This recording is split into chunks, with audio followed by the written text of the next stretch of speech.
प्यारे दोस्तों, यदि मेरे द्वारा किए गए ये प्रयास आपको अच्छा लगता हो तो दोस्तों वीडियो को लाइक, शेयर और सब्सक्राइब जरूर करें, क्योंकि आपके द्वारा किए गए लाइक और सब्सक्राइब के जरिए मुझे प्रोत्साहन मिलता है कि आगे और भी इससे अच्छा वीडियो बना सकूं। क्वेश्चंस को लेकर उपस्थित हुए हैं जो प्रत्येक कॉम्पिटिटिव एग्जाम के लिए बहुत ही महत्वपूर्ण इनकी भूमिका है। तो इन क्वेश्चनों को जरूर देखें। दोस्तों, आज के इस क्वेश्चन सीरीज का पहला क्वेश्चन है कि भारत में वित्तीय वर्ष होता है। ऑप्शन ए है 1 जनवरी से 31 दिसंबर तक। ऑप्शन बी है 1 जुलाई से 30 जून तक। सी नंबर ऑप्शन है 1 अप्रैल से 31 मार्च तक।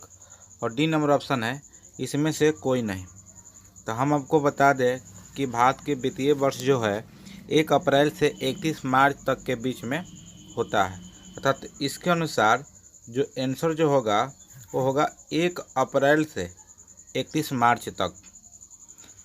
इसका मतलब यह है कि किसी कंपनी, कारखाना, दुकान की बजट की जो शुरुआत होता है वो 1 अप्रैल से शुरू किया जाता है तथा इसी बही खाता को 31 दिसंबर को अगले साल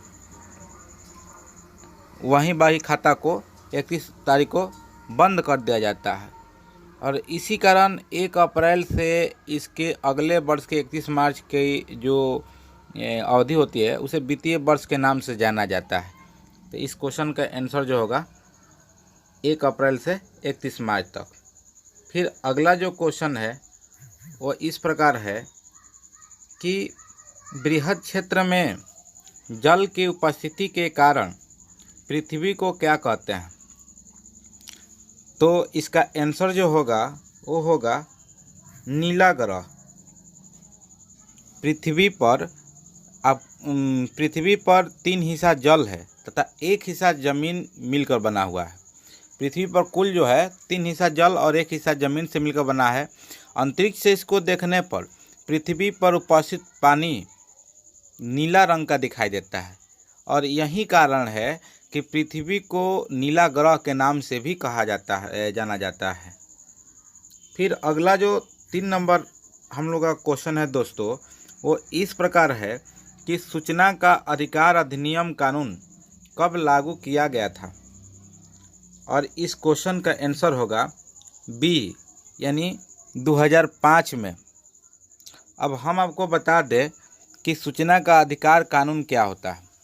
इस कानून के अनुसार आप किसी भी सरकारी दफ्तर, प्रखंड ऑफिस, अस्पताल, स्कूल, कॉलेज में तथा गांव के मुखिया, सरपंच के कामों की जानकारी अर्थात सूचना आप जान सकते हैं। ये आपका अधिकार है। यह हमारे देश के नागरिकों के मौलिक अधिकार के अंतर्गत आता है। इसलिए इस क्वेश्चन का आंसर बी सही है। 2005 में इसको लागू किया गया था, इसलिए इसका आंसर 2005 होगा। फिर नेक्स्ट जो क्वेश्चन है वो इस प्रकार है कि वर्तमान में नेपाल की शासन प्रणाली कैसा है। तो नेपाल का जो शासन प्रणाली है वो वहाँ पर अभी लोकतंत्र चल रहा है। इसके पहले वहाँ पर कई बार लोकतंत्र और राजतंत्र का लागू किया गया। कई बार लोकतंत्र उसमें असफल भी रहा और फिर से पुनः इसमें अभी लोकतंत्र लागू है वहाँ पर।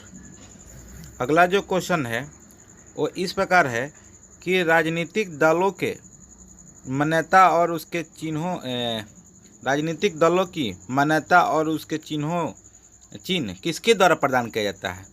तो राजनीतिक दल की मान्यता जो होता है वह और उसका चिन्ह की मान्यता जो होता है वह निर्वाचन आयोग देता है। तो इस क्वेश्चन का आंसर जो होगा निर्वाचन आयोग होगा। इस क्वेश्चन का आंसर होगा निर्वाचन आयोग। अगला जो क्वेश्चन है वो इस प्रकार है कि भारतीय संविधान के अनुच्छेद 19 में देश के सभी नागरिकों के कौन सा मौलिक अधिकार दिया गया है। तो इस क्वेश्चन में 4 ऑप्शन इस प्रकार है: स्वतंत्रता का अधिकार, बी समानता का अधिकार, सी संवैधानिक उपचार का अधिकार और डी इसमें से कोई नहीं। तो इस क्वेश्चन का आंसर होगा कि भारतीय संविधान के अनुच्छेद 19 में देश के सभी नागरिकों को ये तीनों मौलिक अधिकार दिया गया है, इसलिए इसका ऑप्शन जो होगा डी होगा, इसमें से सभी, यानी इसमें से दोस्तों थोड़ा सा प्रॉब्लम हो गया कि इस क्वेश्चन का कह रहा है कि भारतीय संविधान का अनुच्छेद 19 में नागरिकों को कौन सा मौलिक अधिकार दिया गया। तो इस क्वेश्चन का आंसर जो होगा वो इस प्रकार होगा: स्वतंत्रता का अधिकार दिया गया सभी नागरिकों को 19 में, अनुच्छेद 19 में नागरिकों को स्वतंत्रता का अधिकार दिया गया है।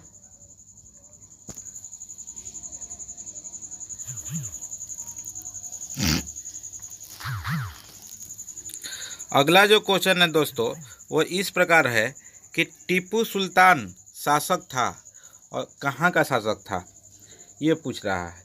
तो इसका आंसर जो होगा वो होगा कि वो मैसूर का शासक था।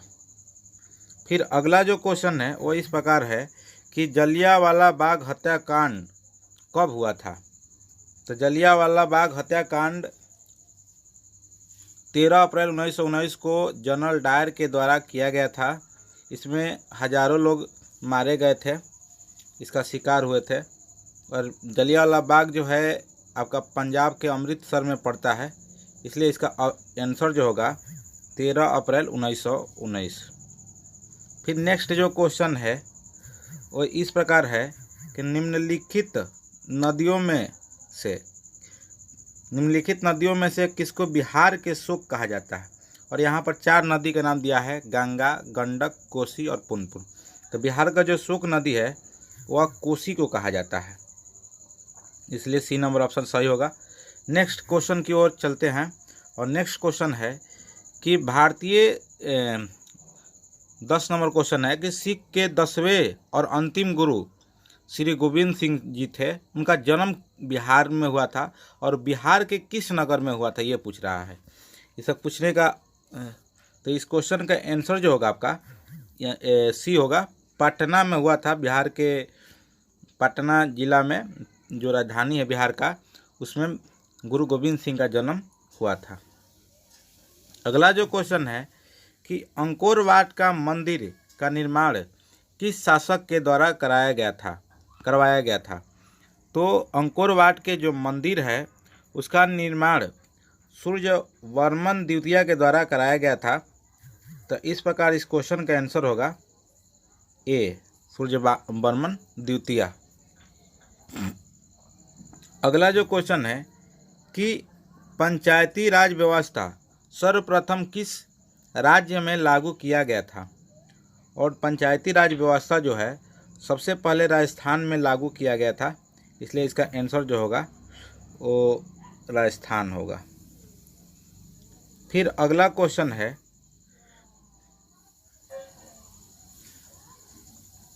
कि योजना आयोग को भंग करके उसका नया नाम दिया गया है। योजना आयोग का पुराना नाम हटाकर योजना आयोग का नया नाम क्या रखा गया है। और इसका आंसर होगा कि योजना आयोग का जो नया नाम है वो नाम है नीति आयोग। नीति आयोग के नाम से जाना जाता है अब योजना आयोग। पहले इसे योजना आयोग के नाम से जाना जाता था, अब इसका नाम बदल के नीति आयोग कर दिया गया। अगला जो क्वेश्चन है कि निम्नलिखित में बीमारू राज्य कौन कौन से है। तो बीमारू राज्य के नाम से कितने राज्यों को जाना जाता है। तो बीमारू शब्द का फुल फॉर्म होता है, जिसको हम आपको बताना चाहेंगे कि BI से जो होता है बिहार होता है, A में से मध्य प्रदेश हो जाएगा और R से हो जाएगा राजस्थान और U से हो जाएगा उत्तर प्रदेश। अर्थात इसमें हम देखते हैं कि बीमारू राज्य में कौन कौन सा राज्य है। तो बिहार हो जाएगा, मध्य प्रदेश हो जाएगा, उड़ीसा भी हो जाएगा।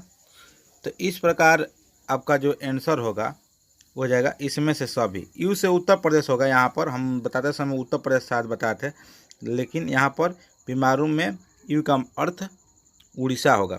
इस प्रकार इसमें बीमारू का फुल फॉर्म में बिहार आ जाएगा, मध्य प्रदेश आ जाएगा, उड़ीसा आ जाएगा।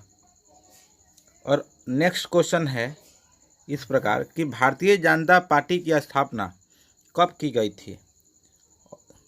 तो भारतीय जनता पार्टी का जो स्थापना है वो 1980 में किया गया था। भारतीय जनता पार्टी का स्थापना, इसमें 3 लोग मिलकर इसकी स्थापना किए थे, अटल बिहारी वाजपेयी, भैरव सिंह शेखावत तथा लाल कृष्ण आडवाणी। इन तीनों की भूमिका थी इस पार्टी की स्थापना करने में। इस पार्टी को 1980 में बनाया गया था। अगला क्वेश्चन की ओर हम रुख करते हैं और ये अगला क्वेश्चन है कि अंतर्राष्ट्रीय महिला दिवस किस तिथि को मनाया जाता है। तो अंतर्राष्ट्रीय महिला दिवस जो है 8 मार्च को मनाया जाता है। फिर अगला क्वेश्चन है कि यूरेनियम के प्रमुख उत्पादक केंद्र कौन सा है। तो यूरेनियम का जो प्रमुख उत्पादक केंद्र है वो जादूगोड़ा है। जादूगोड़ा में यूरेनियम अधिक पाया जाता है। अगला क्वेश्चन है कि सुनामी कहाँ आती है। स्थल 4 ऑप्शन दिया हुआ है इस प्रकार कि स्थल, समुद्र, आसमान, इसमें से कोई नहीं। तो हम बता दें कि जो सुनामी शब्द है वह समुद्र में जब भूकंप आता है और उससे जो उथल पुथल समुद्र में होता है उसी को हम सुनामी के नाम से जानते हैं। अतः इसका आंसर होगा समुद्र। नेक्स्ट जो क्वेश्चन है वो इस प्रकार है कि लोकतंत्र की सफलता निर्भर करती है और इसका आंसर है 4 ऑप्शन दिया है। चारों ऑप्शन पढ़ने के बाद ही इसका आंसर पता चलेगा। नागरिकों की उदासीनता पर। तो ये तो सही नहीं होगा, क्योंकि किसी भी देश का अगर नागरिक लोकतंत्र में उदासीन रहेंगे तो जो सत्ता में बैठे लोग होते हैं उनको मनमानी करने का मौका मिल जाएगा। इसलिए ये सही नहीं है, लोकतंत्र इस स्थिति में सफल नहीं हो पाएगा। बी नंबर है नागरिकों की गैर कानूनी कार्रवाई पर। तो ये भी गलत है। सी नंबर ऑप्शन है कि नागरिकों के विवेकपूर्ण सहभागिता पर। सही बात है, ये आपका आंसर सही है, क्योंकि नागरिक अगर विवेकपूर्ण सहभागिता अगर आपको निभा रहे हैं आपके संविधान में, आपके देश में, तो उस देश का जो लोकतंत्र है वो सफल हो पाएगा। अर्थात इस क्वेश्चन का आंसर सी होगा, नागरिकों के विवेकपूर्ण सहभागिता पर। नेक्स्ट क्वेश्चन की ओर रुख करते हैं और अगला क्वेश्चन है कि किसने कहा बिहार के विकास के बिना भारत का विकास संभव नहीं है। और इस क्वेश्चन का आंसर है doctor APJ Abdul Kalam Azad. APJ Abdul Kalam Azad को भारत के मिसाइल मैन के नाम से जाना जाता है। ये हम लोग का मिसाइल के निर्माण में इनका महत्वपूर्ण भूमिका था, भारत के मिसाइलों के निर्माण में, तथा ये भारत के राष्ट्रपति भी बाद में बन चुके थे। तो पहले प्रारंभ में ये वैज्ञानिक थे, बाद में इसे इन्हें राष्ट्रपति बनाया गया था। तो राष्ट्रपति डॉक्टर अब्दुल कलाम आज़ाद भारत के मिसाइल मैन थे, इनका उपनाम था। अगला क्वेश्चन की ओर हम रुख करते हैं दोस्तों कि बोलिविया के जनसंघर्ष का प्रमुख कारण क्या था। तो इसका आंसर जो होगा आपका वो सीधे बता देते हैं कि पानी की कीमत में वृद्धि के कारण बोलिविया के जनसंघर्ष हुआ था। नेक्स्ट क्वेश्चन की ओर हम रुख करेंगे। तो नेक्स्ट क्वेश्चन है कि पेट्रोल की अगला क्वेश्चन है 22 नंबर, यहाँ से है, भारत की राष्ट्रीय पंछी कौन है। तो ये तो सबको मालूम होगा हमारे अनुसार कि इसका होना चाहिए, ये आपका मोर होगा इसका, और इसको सबको मालूम होना चाहिए ये, क्योंकि ये तो। अगला क्वेश्चन है कि संजय गांधी जैविक उद्यान किस नगर में स्थित है। और इसका आंसर है पटना। संजय गांधी राष्ट्रीय उद्यान जो चिड़ियाघर का नाम है ये बिहार के पटना में है, राजधानी में।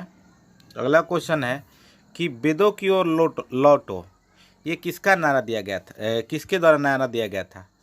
तो वेदों की ओर लौटो, ये नारा जो है स्वामी दयानंद सरस्वती के द्वारा दिया गया था।